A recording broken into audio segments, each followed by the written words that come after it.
السلام عليكم، إن شاء الله تكونوا بخير. ربي اشرح لي صدري ويسر لي أمري واحلل عقدة من لساني يفقه قولي. بسم الله والصلاة والسلام على شفيعنا وحبيبنا محمد صلى الله عليه وسلم. أما بعد، الجزء السادس من قصتي مع الاستغفار إلى الآن. فالاستغفار الذي كنت أقوم به فقط إلى حد الآن لم ندخل إلى مرحلة سورة البقرة، لأن أردت أنا أن أبلغ الآية. كيف يعني أعرف الاستغفار ماذا يفعل؟ بعدين عندما آخذ سورة البقرة أستطيع أن أفرغ ما الحدث، ماذا يمكن أن تحدثه سورة البقرة، ويعني سوف أتحدث عنها فيما بعد. فانظر ماذا يمكن أن يحدث الاستغفار في حياتك أخي المواطن. بعد المرحلة هذه كنت أريد يعني الأمطار، دائما أنظر إلى السماء ومترقب يعني كيف يعني كلمتان أمطار كذا. ولكن الإشكال أنه كان إنسان يعني عندما يستغفر كان يعني مركز مع الأمطار، ولكن لم يكن مركز مع العالم الداخلي اللي هو أن تغير ما بنفسك. وهذا هو الإشكال الذي نقع فيه ويقع فيه كثير من الناس. فأنت ركز على أخطائك ولا تركز على أخطاء الناس. فأنت مثلا في أسرتك في أي مكان يأتيك الشيطان ويقوم بهذه العملية، أنت خير منه، أنا مستغفر. كيف أنت لا تستغفر؟ ولكن يجب أن تضع في عقلك يا أخي وأختي، البارحة نحن كنا فساق، وممكن غدا نصبح نحن الفساق وهم يصبحوا يعني مقربين من الله. لا يملك شخص يعني نفعا ولا ضرا إلى نفسه إلا إذا شاء الله. فهذا الشيء الذي يجب أن تدرسه دائما في رأسك، أنه كل خطأ تراه أمامك، شخص يقوم بالنميمة، شخص يعني يدخن، شخص يعني يرتكب الكبائر كذا، انكر الفعل ولا تنكر يعني الشخص، لأنه ممكن أنت تصبح مثله هو دنيء. فاحذروا من هذه النقطة يعني حساسة، يقوم بالشيطان بالعمل على هذا الوتر الحساس. فكثير من الإخوة والأخوات لذلك في عملية النصح داخل الأسرة وداخل يعني المكان الذي يعرفونك، الأخلاق هي الأساس.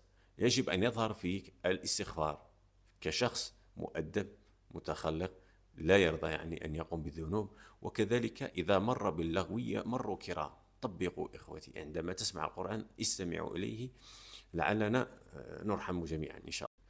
فإشكال آخر الذي سأتحدث، عندما تكون أنت غير متأكد من نفسك، هذا الإشكال. انظروا ماذا حدث لي.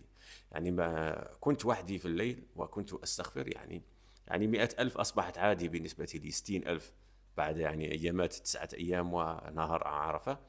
فوأنا يعني جالس وحيدا في الليل كعادتي وأقوم بالاستغفار، ففجأة أرى شخص يعني من بعيد يقول، وهو يعني بصوت عالي. فأنظر من بعيد وجدته يعني يتحدث مع الناس، يا قوم اتبعوا المرسلين كذا كذا. استغربت، وذلك الوقت إشكالي أني كنت يعني أنظر إلى الأشياء بأنها رسائل ربانية. فكل شخص يتحدث معي ممكن أن يكون ذلك الوقت، ليس كنت أظنها بأنها رسائل ربانية، ولكن الشيطان يلعب على هذه الأوتار كذلك. فسبحان الله، أنا لم ألتقي بذلك الشخص إلى الآن، ولا أعرف من هو، لا أعرف أي. فذهبت إليه يعني لأني كنت أريد أن أتقرب من الله. قلت يعني أسأل ما به. فوجدته يتحدث مع يعني من بعيد، ولكن لم شخص يعني يقوم بالحديث معه يعني أو يعمل له شأن. فذهبت إليه، تعال كيف حالك صديقي، ما بك كذا، أنا أسمعك، ما عندك. فبدأ يتحدث عن يعني يجب أن نتبع المرسلين كذا كذا. وبعدين حب يتوسع، قلت له شيء جميل. وبعدين قال لي أنا نبي. كيف نبي؟ يعني والشخص لا يبدو يعني أنه يعني عقله مختل أو شيء من هذا القبيل، وكنت أريد يعني أن أسيره وأفهم ما القبيل. فمع العلم أني يعني أعلم بأن النبي عليه الصلاة والسلام هو آخر المرسلين وكذا، الأنبياء والمرسلين، ولكن يأتيك شخص بهذه الطريقة تحب أنك تفهم منه ما الأمر. فيعني قلت له تعالى اجلس وتعالى نتحدث. وأنا ممسك بالسبحة باليد اليسرى، هذه حكاية اليد اليسرى. فعندما هو بدأ يتحدث قلت له كيف عرفت أنك بالنبي؟ قال لي تعالى سوف أريك. عندما أقرأ القرآن أقرأه كأنه يحدثني. وأنا قبله أنا كنت يعني أقرأه بطريقة التي يقولها ذلك المصري، حدثني ربي. فعندما أنت تقرأ القرآن كأنه يحدثك، فالإشكال ماذا؟ تقع في بعض الذنوب، في بعض الأخطاء كارثية. لماذا؟ لأنه كتاب لا يمسه إلا المطهرون. ولا يزيد الظالمين إلا ضلالا. فأنت إذا كنت ظالم لنفسك تدخن وكذا وكذا، هل تظن بأنك ستستطيع يعني تفهم تلك الرسائل؟ فهذا الإشكال الذي سبحان الله، هو عند بدأ يقرأ في القرآن يعني أرى في المصحف وجدته يعني يقرأ بالطريقة التي أقرأها. فما أنا لم أريد يعني أن أبين له بأنك مخطئ كذا، يعني حبيت أن أفهم كل المعلومات التي عند ذلك. قلت ممكن رسالة يعني ربانية كذا كذا، ولكن شوف يعني الشيطان من أين المداخل التي يدخلها لك، أنا لا أعرف إذا كان كذا أو كذا ذلك الشخص. فسبحان الله، بعدين هو قال لي يجب أن أذهب إلى العاصمة لكي يقوم يعني بالتبليغ. قلت له كيف تفعل؟ قال لي يعني أذهب إلى الشارع وأقول اتبعوا المرسلين كذا كذا. قلت له هذه ما هي الطريقة التي تستطيع أن ينشر بها الإسلام بهذه الطريقة؟ فيعني سيرته يعني، وأنا أنا محمد أعوذ بالله من كلمة أنا، يعني الإنسان يتعامل بالحسنى مع الناس حتى الإنسان الذي يكون يعني في ضلال. فذهبت معه، قلت يعني أسايره، يعني ما خليش بتلك الحالة، لأنه وجدته يعني يريد البكاء وكذا، لأنه لا يوجد شخص يعني يستمع إليه. قلت له أنا أستمعك، أنا هنا. فهو لكي يذهب إلى محطة الحافلة، هي بعيدة بعد 6 كيلومتر. والله يا إخوتي في ذلك الليل، والله ذهبت معه 6 كيلومتر مشيا ونحن نتحدث في ذلك الليل، وهو حامل المسبحة تحدثنا في كثير من المواضيع. بعدين وصلنا إلى محطة الحافلة، بعدين ذهبت وأنا راجع سبحان الله وأنا أستغفر، ماني فاهم ما هو الموضوع يعني كيف كذا. وهو نسيت عندما كنا جالسين معه، شاف يعني المسبحة في اليد اليسرى، قال لي يا أخي ماذا تفعل أنت؟ كيف؟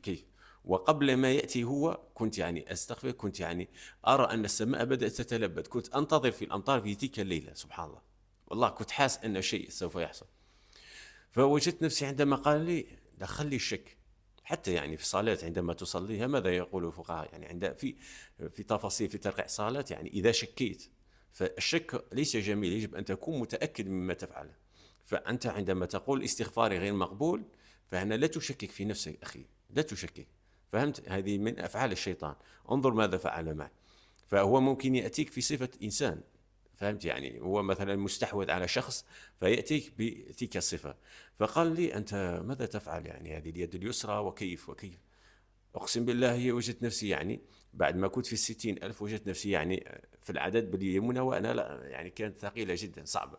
فنزلت ويعني ضربت شهرين أو 3 يعني في هذا الحركة هذه التافهة هذه مع الشخص هذا التافه الذي أضلني. فأنا اتبعته، ولكن كيف يعني صححت هذا؟ كنت دائما أدقق ملاحظة في محمد الحجازي، يحملها باليسرى يحملها باليمين. قلت فيها سر. ذهبت بحثت سؤال جواب، وجدت يعني في عادي أنك تحملها باليد اليسرى. فيجب أن تتعلم كيف تستفيد من قناة محمد الحجازي عندما تطيح في إشكال مثل هذا، فتذهب تبحث عن يعني لماذا يضع العناوين في قصة صح تكون مماثلة لك. فدائما اطلع اعرف كيف تبحث، فهي يعني لكي تقصر المسافة على نفسك. فانظر يعني مدة شهرين أو كذا يعني تعطيل في شيء تافه، يعني يأتيك شخص يقول لك أن استغفارك غير مقبول، فلا تستمع إلى أي شخص يعني هو فقط يتحدث بالهوى وبالظن. فالقرآن الكريم لا يستطيع شخص أن يفهمه ولا يستطيع شخص أن يؤوله، لأنه من يستطيع حتى أنت تفهمه لحياتك مثلا، تطبق حدثني ربي، حدثنا يعني تقرأ القرآن بالطريقة التي يعني كأنه يحدثك الله. ولكن أنت إذا كنت ترتكب ذنوب لا يمسه إلا المطهرون. فهنا الإشكال ماذا؟ تجد نفسك يعني مثلا نعطيكم. فوجدت نفسي ماذا يعني أنا كان عندي ذنوب، تدخين كذا أمورات ديونات، كنت يعني أفتح المصحف بطريقة يعني عشوائية وأنظر إلى الآية القرآنية التي أجدها. فالإشكال عندما تكون ظالم نفسك يعني تطيح في آيات وسوف تفهمها أنت بمفهوم خاطئ، ستقوم بظلم نفسك. بحيث مثلا على كل حال يجب أن أقوم بفيديو آخر طويل لأنه سوف يكمل 10 دقائق لكي أشرح يعني هذه الرسائل الربانية كيف تنظر لها كيف تحللها.